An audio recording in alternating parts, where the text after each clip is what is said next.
Mais Imra, lui, il fait ses albums ici, ses chansons en Afrique. Il fait ses clips en Afrique.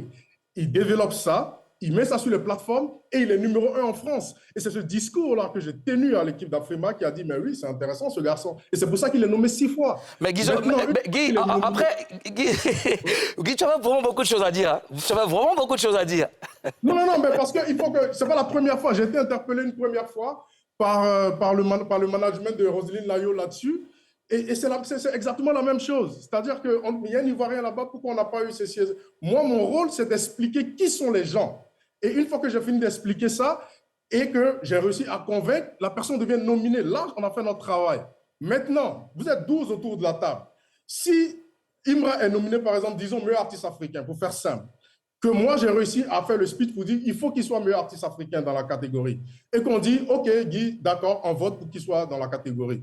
Mais après, chacun des gars autour de la table va voter entre Imra et Rema et Davido et ceci. Mais là, moi, je n'ai plus de prix. Moi, je peux donner 20 à Imra.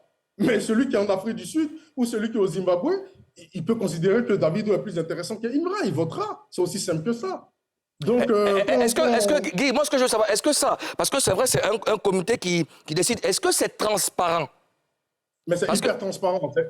Non, non, je peux me porter garant là-dessus. C'est hyper transparent, les Afrima. Ça fait des années quand même que je travaille avec eux sur ça.